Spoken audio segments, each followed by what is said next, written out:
Hello? Okay, cool.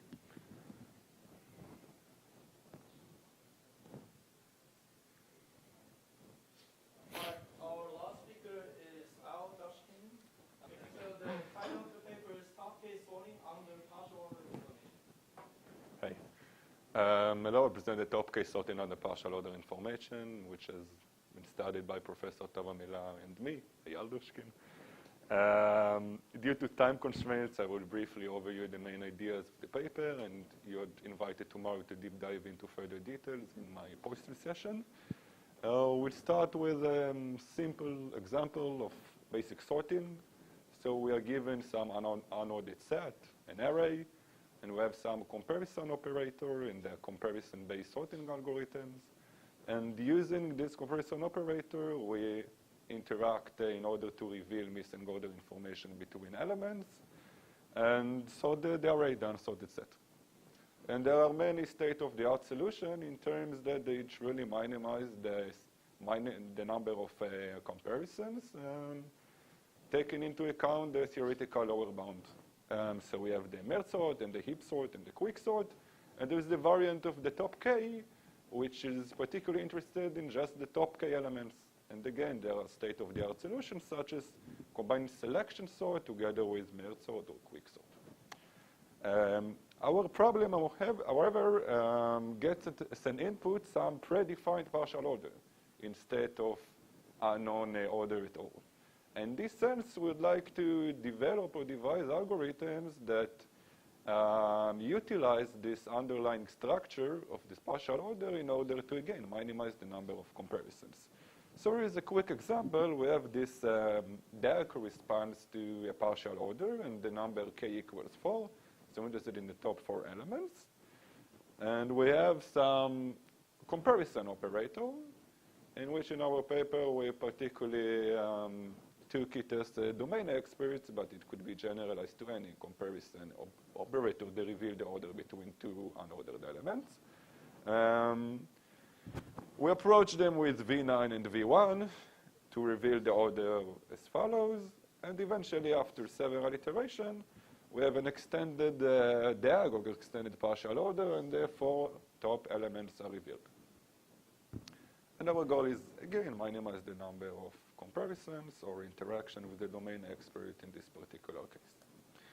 The motivation for the problem is first in the particular example of domain expert. They are expensive, and thus we'd like to minimize the interaction with them. And generally speaking, if the comparison operator is expensive, such as comparing very big two multidimensional vectors, so in this case as well, we'd like to minimize the number of comparisons. It's a fascinating problem by itself in the theory of sorting and the theory of sorting. And last but not least, to our big surprise, when we encountered this problem like half a year ago, we haven't seen any particular algorithm designed to solve this specific instance.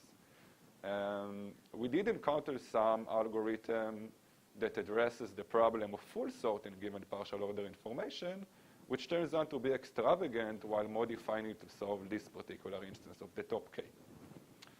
And our main contribution in the paper, given the aforementioned information, is design such algorithm that utilizes the structure of the DAG and leverages the partial order in order to minimize the number of comparisons. We further also present a general use case of how such solution can be incorporated in learning to rank algorithms. And we, of course, conducted an extensive evaluation with respect to synthetic data, and as well as real-world experiments with domain experts. So to give you some color, I will try to show you the key ideas of the algorithms. So to understand the algorithms, we first rely on a notion called ascending depth level in a DAG, which is basically a partitioning of the vertices into disjoint sets based on their path, on the maximum path which ends with them. So it kind of resembles topological sorting. We've got V1, 2, and V10 in the ascending left level number 0, because the longest path in the graph that ends with them is of size 0. We've got the V5, 6, 4, and 11 in ADL in ascending left level number 3, as it has a maximum length of size 3. Our goal in this algorithm is to try to locate vertices in the lowest ascending left levels that certainly do not appear in the top k elements, and then we can prune them and all their descendants if we find such a vertex that is not in the top k elements. So we take this DAG, we build a heap of the top 4 elements with an opposite relation to the order relation in the DAG. So V2 is smaller than V7 in the DAG, and in the heap, V7 is greater than V2. And we compare each remaining node when we sweep the ascending depth levels from top to bottom and compare it to the root of the heap. So here there is a call to the comparison operator with V7 against V9. In this particular case, V1 is revealed to be greater than V9. So we have all the 4 elements in the heap which are smaller than V9. And here in a single iteration, we can use transitivity and prune V9 together with all its descendants. So this is like the power of the algorithm: construct fastly a heap and then use it, employ it in order to prune many vertices in one iteration. So I'll skip the use case due to time constraints and just briefly overview the experiments. Since there are any algorithms that address this specific problem, we have compared our algorithm to 3 families of algorithms. One is the classical top k sorting algorithms, another one is the full sorting under partial order algorithms, and the third class is just the crowdsourced top k algorithms. From each of these families, we took the state-of-the-art competitors, and finally, we have conducted an extensive evaluation with respect to 7 competitors. Our algorithm significantly outperforms all the state-of-the-art competitors and conducts at least 2 times less comparisons for k values, variant k values smaller significantly than n. Thank you.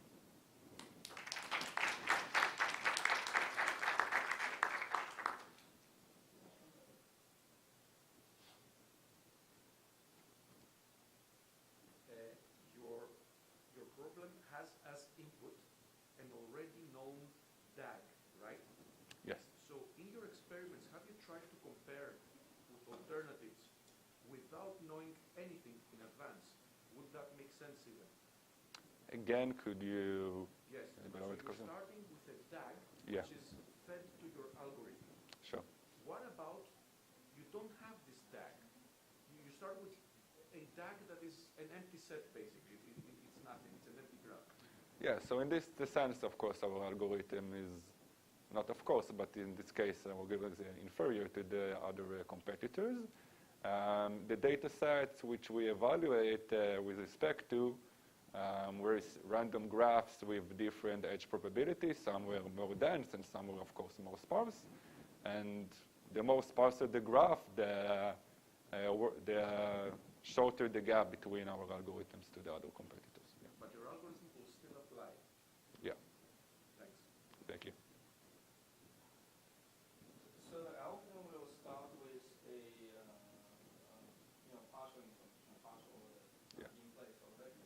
But how does this drastically change the nature of the problem of crowdsourced top k sorting?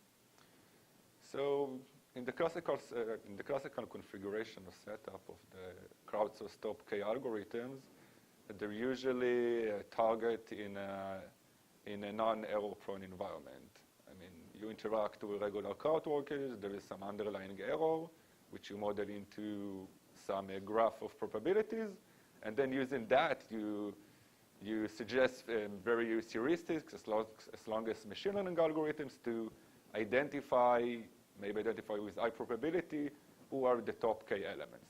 in our sense, since we interact with a crowd of experts, we assume that they truly determine the ground truth. So in this sense, our setup is a bit different than the classical crowdsourced OPK setup. Is it realistic to assume transitivity? I mean, it depends on the problem. If we use a consultant, for instance, a human consultant that determine the order between the elements, so as a professional expert, by definition, it just induces the ground truth because we rely on his answers and then use if we get actually into the details in the paper, so we have various settings, and one in the settings is verifying the transitivity behavior. So before we interact with the comparison oracle, we check if the accumulated information so far suffices to deduce the order between the two elements. So, yeah. All right. Thanks for coming. Thank you.